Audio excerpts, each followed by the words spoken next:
Welcome, welcome, welcome. It's a Wild Hunt Wednesday, and today we're going to do something a little different than what most people are used to in Gwent, and that is have some fun.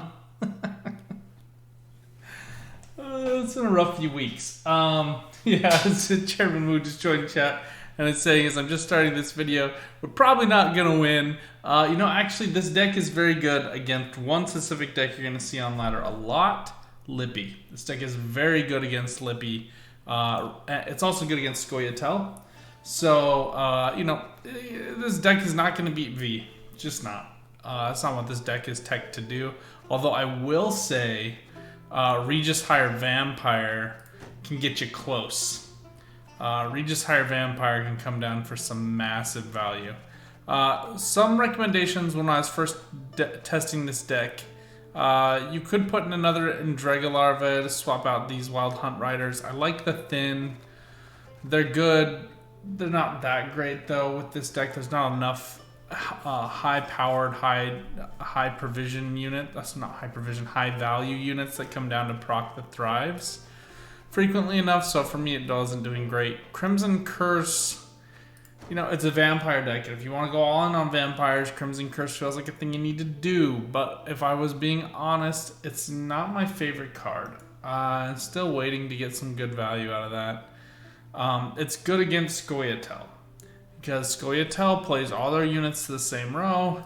Gaetan will move those units sometimes, but if you're going into a round, usually round 3 with Gezras, drop that down, you're going to get a ton of bleeds. It's going to set up Orianna for nasty value. Follow your heart. It also does spawn these Ekimaras, so she gets more bleed duration because you have the number of vampires, and so you can get her out actually relatively early. And Scoia'tael lacks the tech tools to remove both the Cave Troll and a large Orianna. Best case they can go for is a Yrden reset. Let's jump in and show you how these games work. So basically the idea here is like bleed down their row so that it goes 1, 2, 3, 4, 5 in terms of the unit numbers. And then you're going to drop Regis and he's just going to clean house or wipe away all those points. I don't think Regis is worth 13 provisions anymore. After his nerf with initiative, I really don't think he is. But he's certainly fun to play. I need to be playing with Necromancer skin. So PSA, remember to put on your Necromancer avatar and your Necromancer skin, if that's where you are in this process. So Garkian's kind of cool. Garkian is a 4, so you can actually portal him in if you want. But I do like Plumards for the bleed. We're going to look for another Plumard. Necrot's great.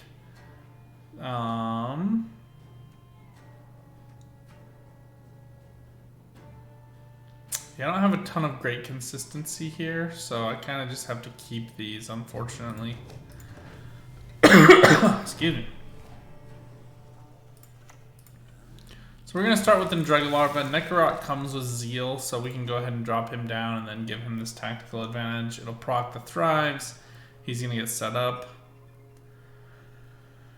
And we'll be ready to rock. Oh, I aspirated some water last time I drank it.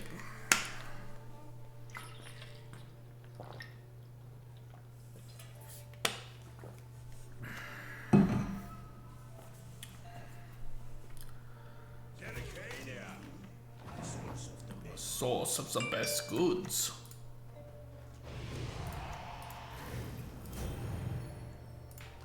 I will say this much for you though. Nobody plays vampires right now.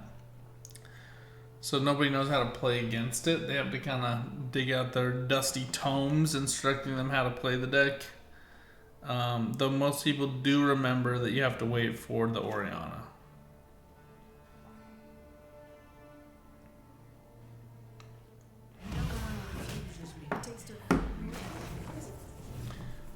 Personally, I'm super happy to see this commitment. We're going to drop Bruxa just because, they play well here. Oh, this is a misplay. Although, we can go ahead and play it at the very beginning.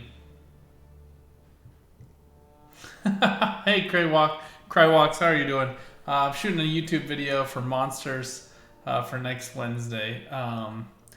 But I'm so glad my voice was so soothing. I was listening to some of my older recordings, and the mixer after I got my new mic sounds really weird on some of my older ones.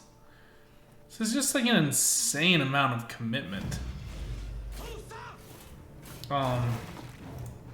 So typically Queen of the Night is the Purify card here, and then you get the offensive Purifies from Feasts of Blood. So you can really use Queen of the Night liberally for these poisons. It's unfortunate to lose Nekorot here, but it's certainly not the end of the world for us. We're just going to drop nothing with huge value here. We're just going to get out Garkian. He's good passive value for us. He's going to get this boost every time there's a bleed, and we still have several bleed cards, including Plumard. I like to keep Plumard for the bonded, but it's really not all that necessary.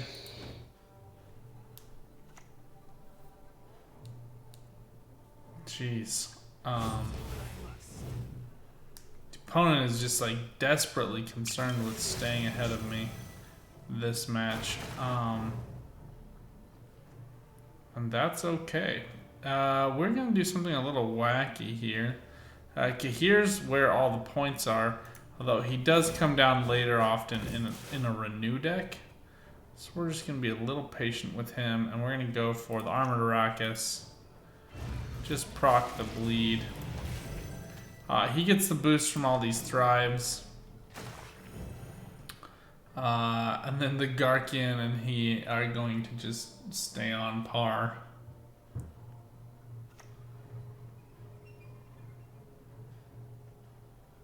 But happy to see the Diviner out now. I'd like to get out the other Diviner just so that the opponent doesn't have access to another bleed.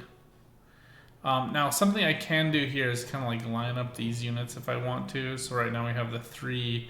You do have to count the armor. So you got 3, 4, 5, and we're missing a 6. But pretty good value. Otherwise, Regis High Vampires is a little bit difficult to protect here. We kind of have to decide how much we want to keep being committed to this game. But we're going to go for Plumard. I think he gets us the point delta we're looking for. Just so we can drop down Goliath.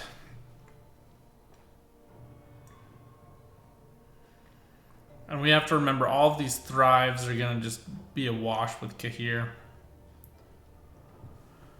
So it wouldn't surprise me here to see Artorias trying to grab another Diviner.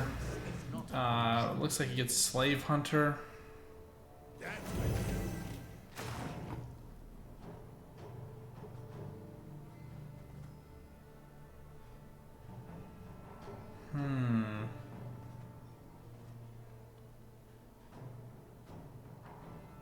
So the weird thing about playing Regis Higher Vampire though is he's gonna drain the Cahir and it's gonna proc a boost though. So not super great for that. We do have a 1, but it's hard to orchestrate that with exactness.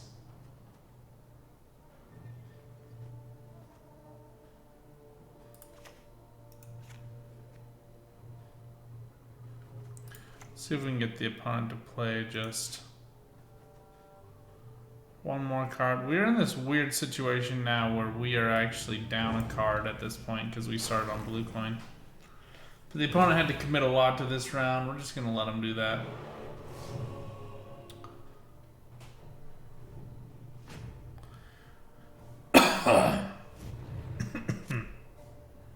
Don't aspirate when you're drinking water. It's not fun.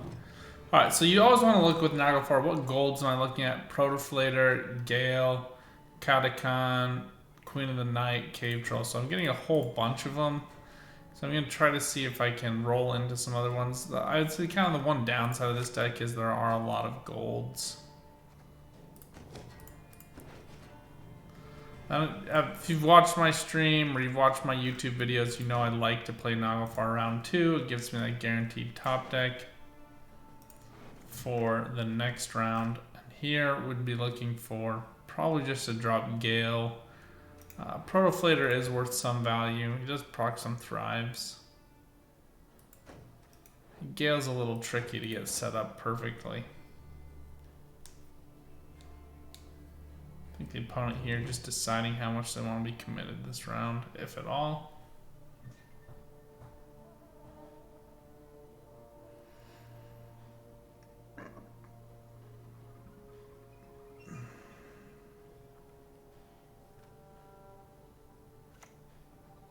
Alright, there's Glynis. Great victories require great sacrifice. So I do get dominance from Protoflator here. Right now this Gale is just going to do 1 damage. It would do 3. So I'm going to get this set up better for next round, long story short. It's too tricky to get set up without the bleed, and you have to get the death blow, and it's just complex. Not worth the time. But here I get Protoflator out, gives me some value. We only get the one drain.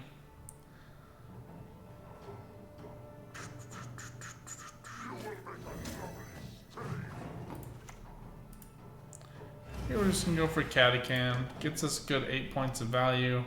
It'll be a 9th point with Goliath.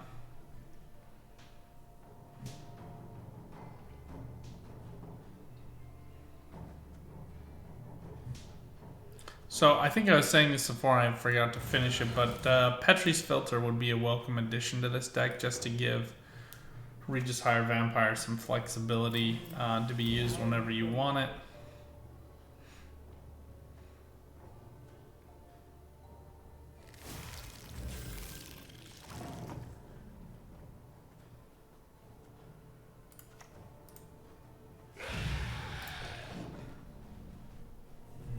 We'll see if the opponent is running any kind of big removal here. But this way, we stay ahead in terms of points. We threaten the Glynis.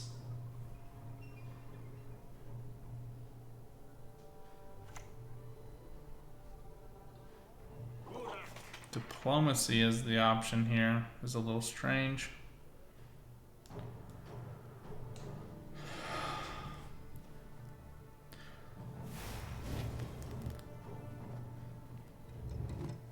Desert Banshee is even stranger. Might see the double cross come out here. That works fine for us.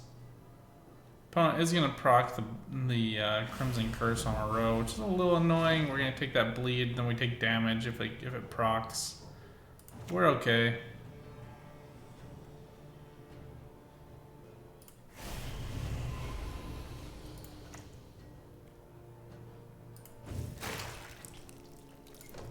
Swap that value, puts us right back on top. You might have seen our Regis, which makes things a little awkward for us here. So we do kind of want to try to get these set up.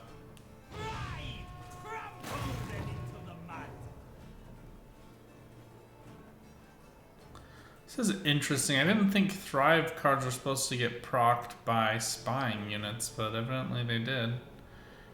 So here we're going to get this set up on the Ekimara. So here you'll see we'll get 1, 2. We probably want this on Banshee as well.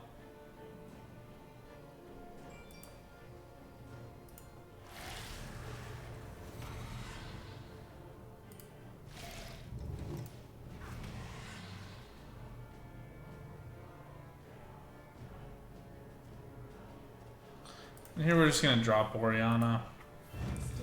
And we'll place the bleed on Wild Hunt Bruiser. Just good engine value for us.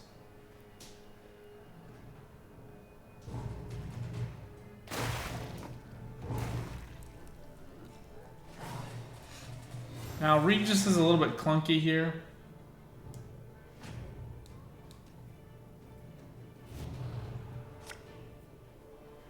We do get Gale top decked, there's Queen of the Night, and we do get Nekarat here.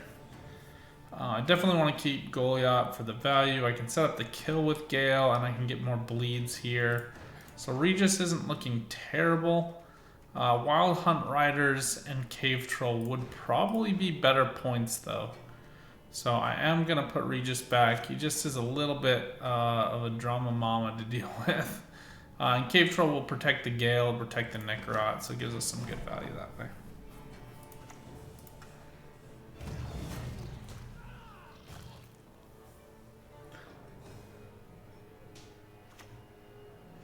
Hey Slav, how's it going? Yeah, we're rocking vampires today.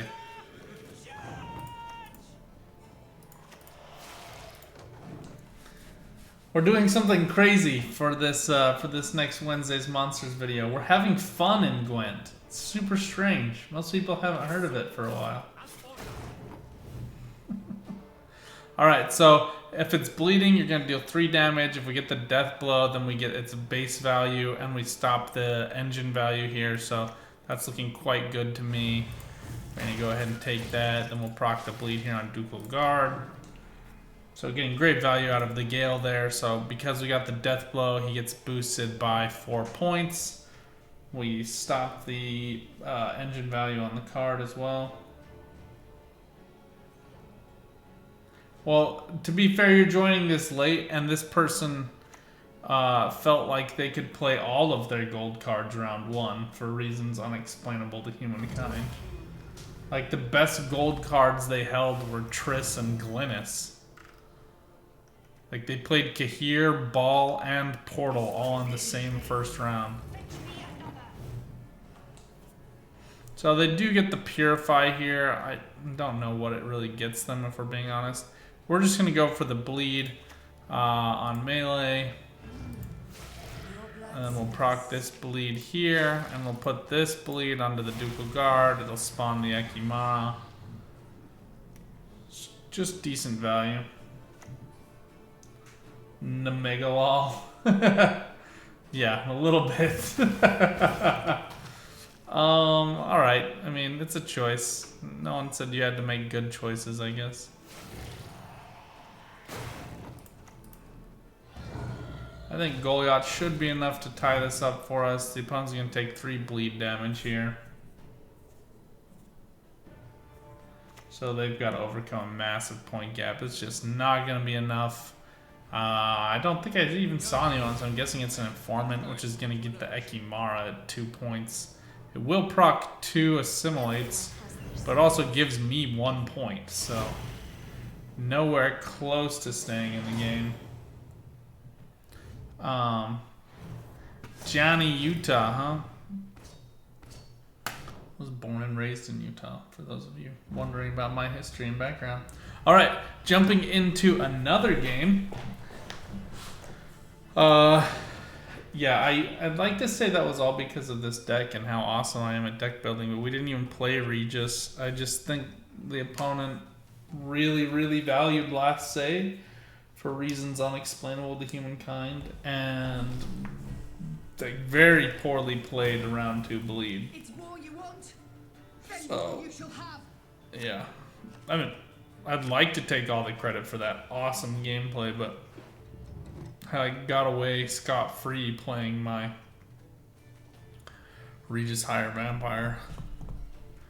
So I really do like Feasts of Blood are quite obnoxious against Northern Realms right now. I'll show you why. So I'll keep it for that reason. As you saw, Crimson Curse is fine, but it's kind of annoying. But I'm going to put Plumard back. Garkin's much better. So we need to get a vampire out just so we control a vampire for Feast of Blood. I'd say, personally, if I had a choice, I really like Catechans most for that purpose. The Veil is a little annoying here, and we do need Dominance. So we'll start with Andregalarvas. So the Veil makes it so we can't proc bleeds, which forestalls Garkian's advance. Makes it so Nekarot can't find value. We run into a lot of problems with that. Can I come down now?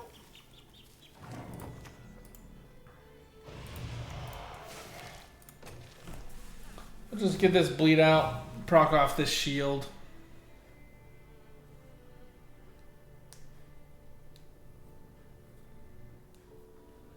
So Feast of Blood is going to purify and then damage. So it's going to strip off the shield of one of these Griffin Witcher Adepts, deal 3 damage, and then it's going to proc an additional 3 bleed if we have a vampire. So if we control a vampire, we can purify a unit, damage it, and give it bleed. So I'm actually tempted to go for this Griffin Witcher here so that he'll kill himself when we get far enough down. Also is going to put me better in reach for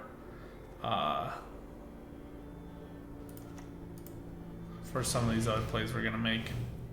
But here we're just going to keep proccing off these shields. Get Garkian out while these bleeds are ticking. He's going to start generating some value.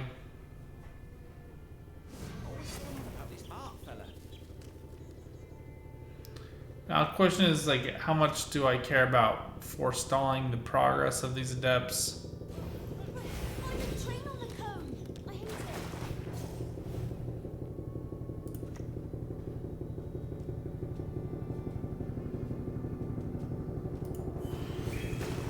We're gonna go ahead and start attacking this Griffin Witcher. We do lose some value because we could have got the Necro out to get off one more bleed. I apologize for the helicopters flying right over my house, but I am in the DC metropolitan area, and things are a little bit nutty here. If you haven't watched the news. Hey, Alpar, how's it going? We're doing some filming on. We'll uphold the knightly values of the king. That is our request.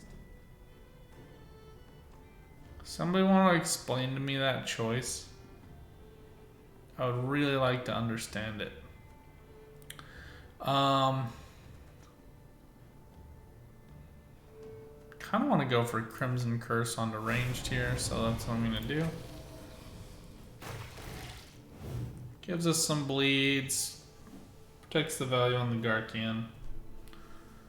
Also forces the opponent to choose if they want to stick into this, or if they just kind of want to fold their cards and get out of it. The conversion is not a terrible choice, though.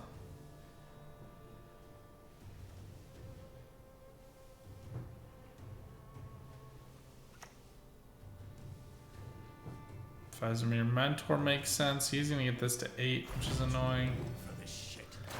But it's not the end of our day. We're just going to go ahead and go for Goliath here.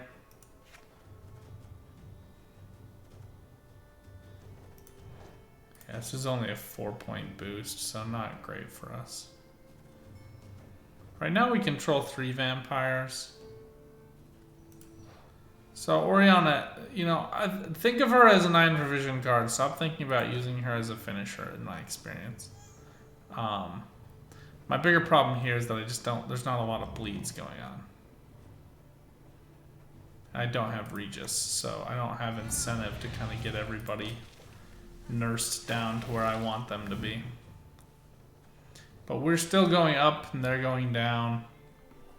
So it continues to work well for us. And this bleed proc either forces the opponent to convert this back to protect the value on the bleed, but they'll lose that value by converting it back down to a 4-point Griffin Witcher Adept. So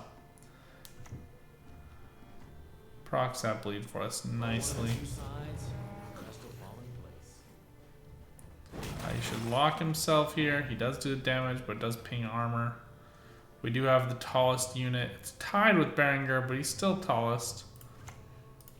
And that is going to proc this Thrive once.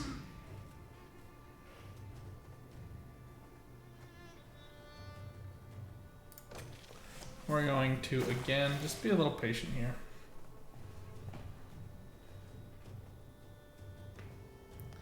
Kind of doubt this Erland is going to get all that value stripped off. But I've seen crazier things. Leo is 10 points of boost. So we're going to go ahead and steal that.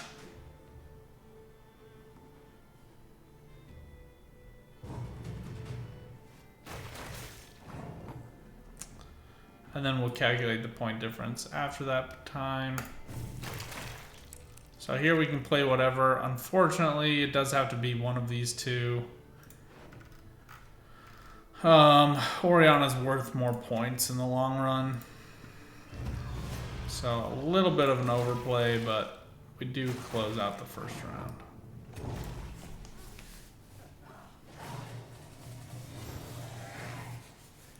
And one thing I will say, if we can find a good way to deal with this Griffin Witcher at depths, we're going to be able to set up pretty nicely for Regis, who we do draw into. This is perfect. I think if we get anything else, it'd probably be Naglfar, Gale, and Protoflater, although Feast of Blood looks quite nice here too, as does Catacan, so we have some good options. Armored Arrakis is helpful for big cards, really helpful on like a 20-point V if it sticks on the board, which it never does, but it's really good against Skellige, I found. Skellige has some big bodies, Hemdall being a good example, that often get played relatively early in a round that you can take advantage of. And the bleeds are also going to give us some good protection against the Uprising. Obviously, like the Erland Vesemir makes it a little bit more difficult to play. Looks like Nautilus is going to come out for Amphib. Just pull something like a Trident Infantry or something like that. Oh, they opt for one of their Lyrian Scythemen. It's a little bit weird because there's so much value stacked up in those Scythemen.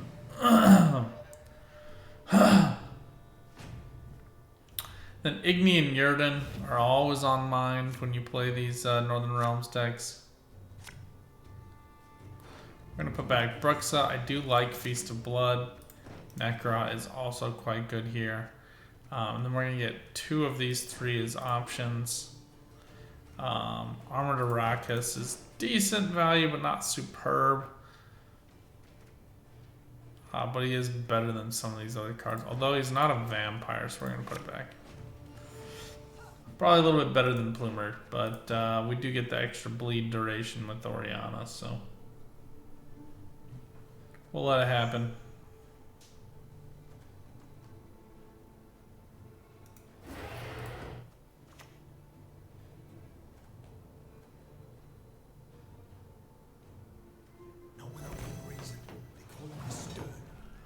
Does get quite boosted here. Protoflater lacks dominance here, which makes it a little bit difficult to use. Gale needs that bleed. And Armored Arrakis, we already knew. So mediocre value here. This is interesting. I think probably a Griffin Witcher. It's going to come out stacked with value. No, it's an Adept. Interesting.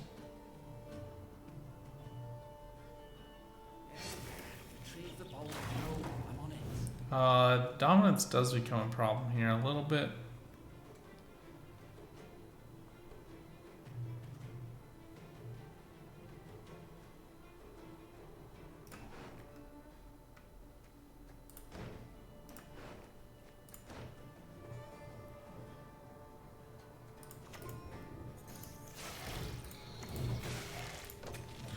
Just gonna keep milking down this Ravage Royal Guard.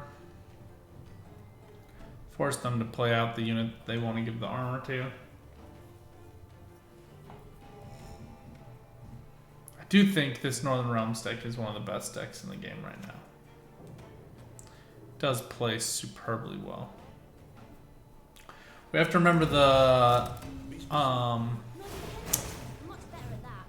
the shields as procs here. It's an important thing to remember.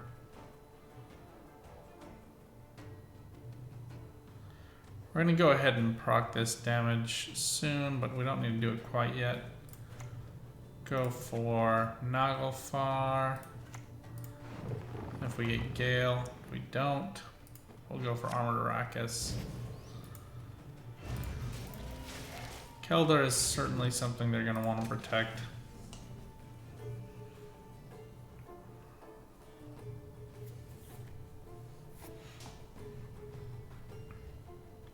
And remember that Griffin Witcher Adepts have to convert Witchers. They can't change these Radovid Royal Guards. So right now we have the bleed set up perfect to get Radovid Royal Guards down to 3. We just need to kind of continue tweaking here. Up the tree you go, lad. Quick now. Retrieve my bolt. Gotta dodge. Gotta have the. Then Feast of Blood is going to kill this after 1 turn.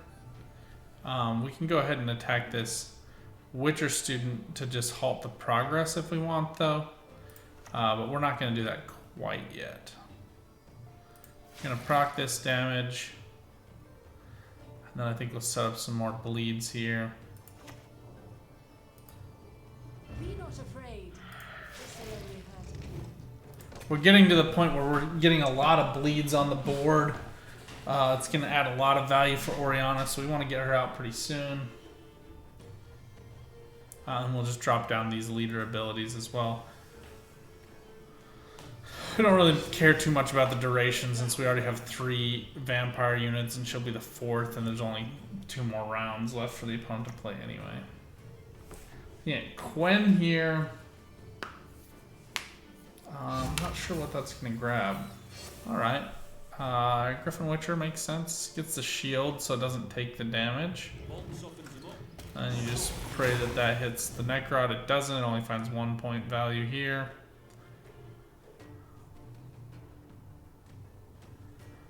So I need to be able to get down to, so this is equal to 5.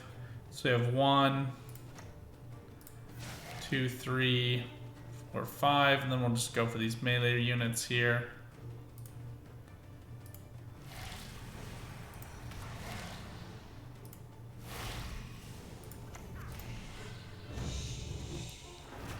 And then we can set up this value anywhere we want. We will go for this Griffin Witcher Adept. That way we get 1, and then the 2, 3, 4, 5, and then hopefully this Keldar will set up perfectly as well.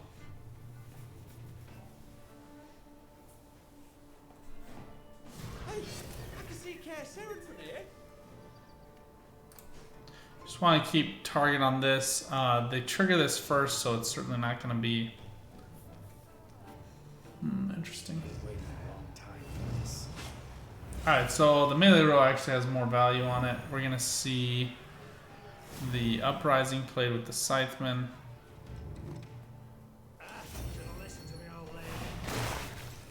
So I actually get...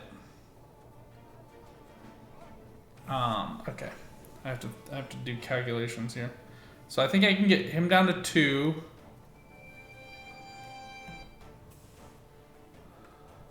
I don't think we get the kill.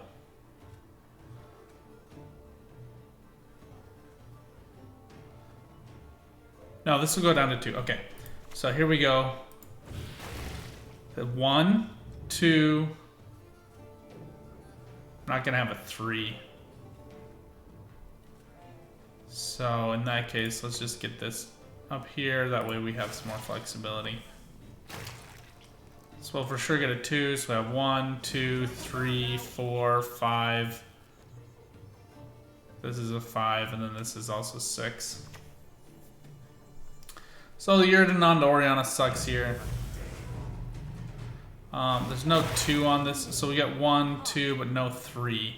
So we get 1, 2, 3, 4, 5, 6. So you go like this. We know we're gonna do 2 damage to each unit. 1, 2, 3, 4, 5, 6, 7, 8, 9, 10, 11, 12, 13, 14, 15, 16, 17. Or 1, 2, 3, 4, 5, 6, 7, 12, 16, 18, 23, or 21, whatever. It's more fun to do it, so we'll do the one that's more cool. And it just makes you feel cool inside even if you still lose. We almost had it on the melee row. I didn't anticipate they'd be playing on the melee with all those units. I thought they'd still stack to ranged. Pretty fun though.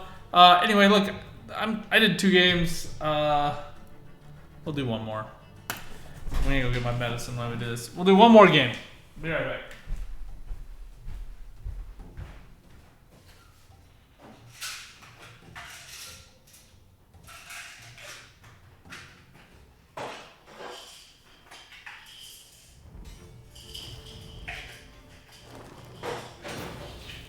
Drums! All of yous!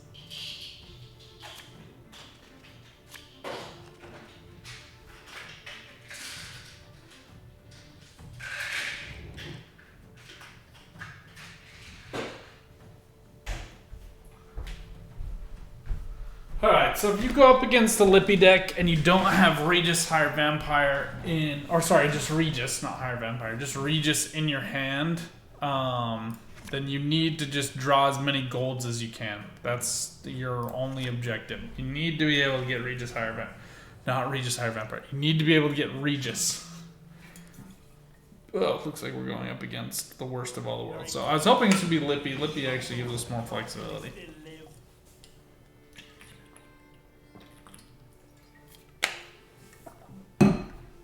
Regular Skemegalo is going to be worse.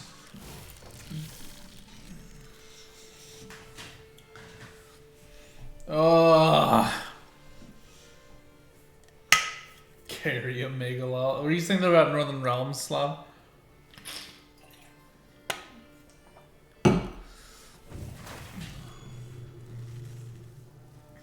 It's like Hercule.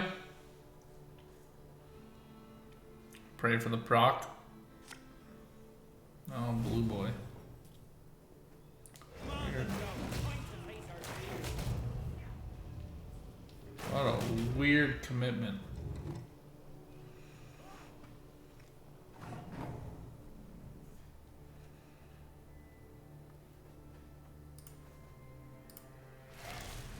Oh, I think. Oh, yeah, it's okay. Here we go. Thank you. Alright, so that's how you can play Gale for great effect.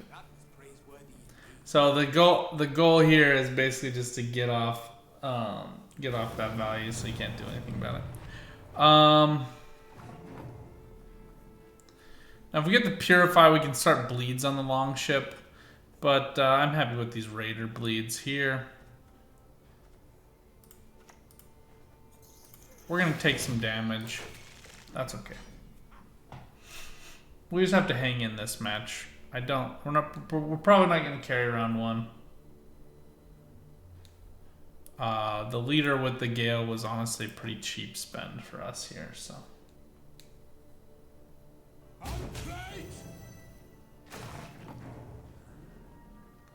Now we do have dominance, so we can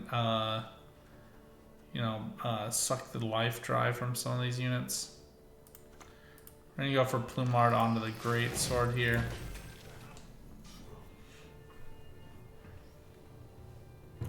He's probably gonna continuously be getting that value back, but we kind of make the opponent think a little bit.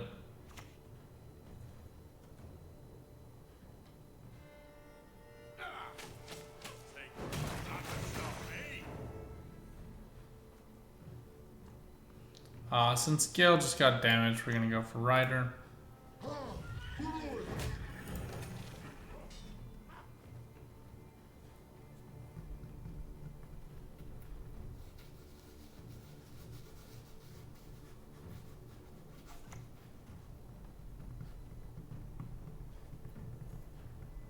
Double in kind and consider it done. Fascinating choices here. Okay, base power is actually quite helpful against either the Bear Witcher or the Bear Abomination, but we do have dominance only for a short period of time here, so we're gonna take advantage of that.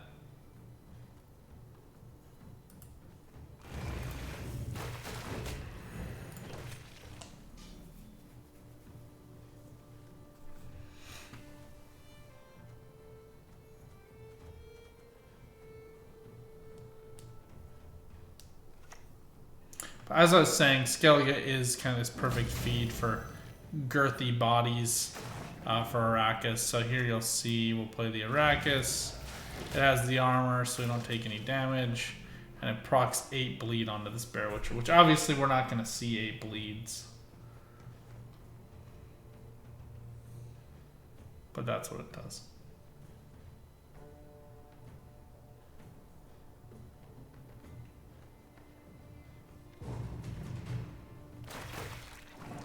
And we're happy with this. This great sword is going to get boosted by 1, but they're going to lose 1 point. So, you know, Regis Higher Vampire probably is not going to get a great ton of value here, but they might play a couple units. Could be good for that. So we'll go for Queen of the Night here, and we'll just proc this bleed onto the Great Sword, and then they're going to take that bleed damage, and we'll just pass. So it worked out for us.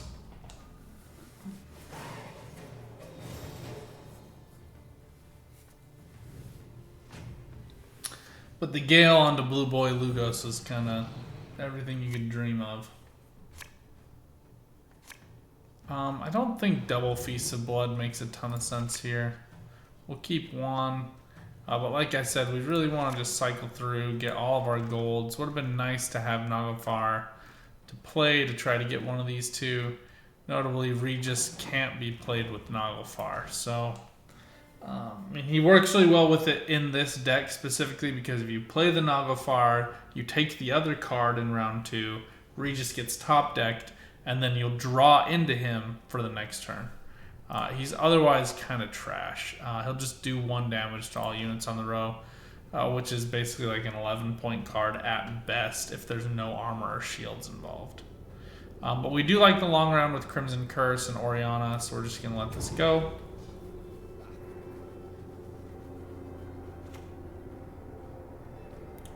Seeing Skjordal get thrown away is kind of depressing. As a betting man, I think he's going to regret that choice.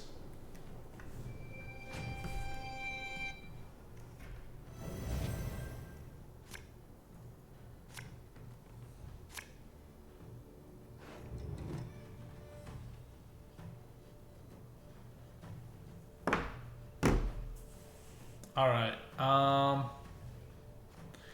Yeah, I think we put back this Feast of Blood. We do get Naglfar here, so now we're just trying to draw into Regis, which we don't, but we do get guaranteed Cave Troll here for ranged, which is going to be helpful. Morkvag Devarye.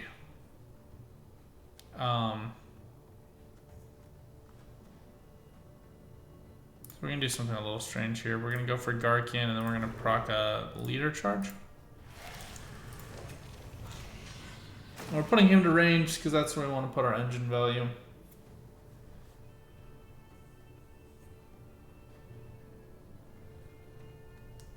If he plays something that gets boosted a lot, like a Draco Turtle, then we're going to value that over Regis. This Ravager doesn't make a ton of sense to me here. Because we're just going to go ahead and play Cave Troll here. Oh, I guess I don't really need to quite yet. We'll be patient. I'll eat your heart. I'll go for Catachan. Catachan gives us an additional vampire.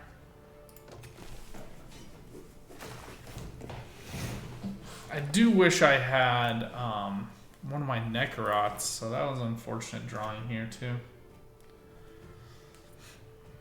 The loss of Garkian is annoying here, but not the end of the world. Harald the Cripple sets up really well for Feast of Blood. Up and at 'em, you lazy bastards! You'll sleep when you're dead. So one downside I'd say about Crimson Curse is I have no way as vampires, right? I could as like a Wild Hunt deck, but as vampires I don't really have any way of like pushing the opponent around to try to like bully them into submission. So we're gonna go for ranged here, just because I have this Harald the Cripple here, and I also have the chance of killing off that Brokvar Hunter, which works. And we'll go for Feast of Blood because we control enough vampires here. Every time this Catachan takes damage, though, it's gonna feed more value through the Thrive. So I don't really understand why the opponent's doing that, but you know, everybody gets to make choices. There we go, we proc the bleed.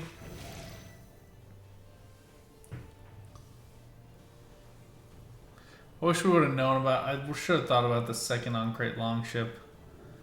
But Ceres usually kind of crowds this row out, and I would have kind of expected this Ceres. We're going to force down the bleed on this long-crate longship here. Get out Blood Scent onto this Ravager. Oriana will take 1 damage and she'll get boosted by 4.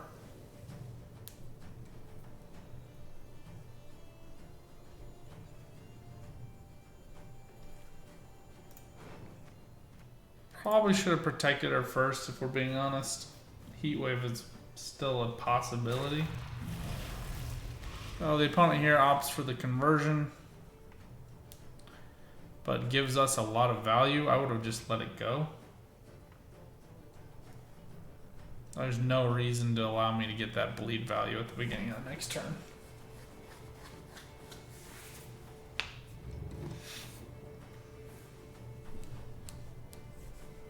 I think they're fumbling for options here.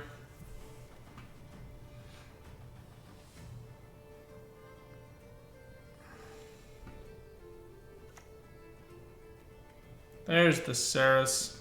So, I mean, look, Regis is teched into this deck. You could see right here, we would get 1. I guess we would need to keep him alive, but we would have timed this out better. But, you know, we get 1, 2, 3, 4, 5, 6. Then another 4, 4, 4, 12. So another 12 points, so 18 points. And then 5 of these, so 23 points if we played that at the beginning of the next turn. Again, we don't have it because of the initiative problem.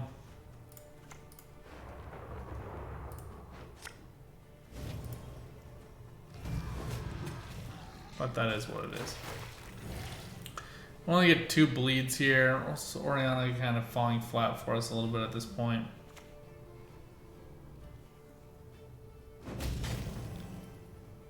Cutting Slash does 6 damage because of the 3 damage units for us.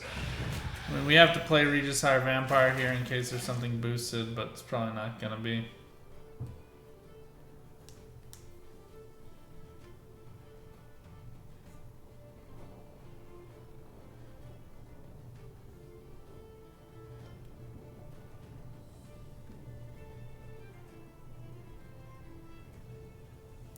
Again, Regis would have been the clear answer for this. He also plays well with Crimson Moon or whatever, with Crimson Curse. But yeah, we just don't get enough value here. Not enough value. We really needed that Regis. Yeah. I mean, we drew Naglfar round 3, but we need to draw it round 1 or round 2. So you could build in Foglets if you wanted, but you need to build some kind of consume for that. So sometimes you just get crap draws. But this deck was built for that deck. I think if you did the math there, you would have seen we would have clearly won. We could have set that up, pushed them forward a little bit better with Crimson Curse earlier. But all in all, it worked really well for us. Just kind of bad draws. But first game was Total Riot. I hope you guys enjoyed this deck. If you have thoughts, comments, suggestions, things you're doing that are fun in Gwent, please let me know. We all need to share those thoughts and ideas. But until next time, good luck on the path. Get out there. Keep on Gwenting. Bye for now.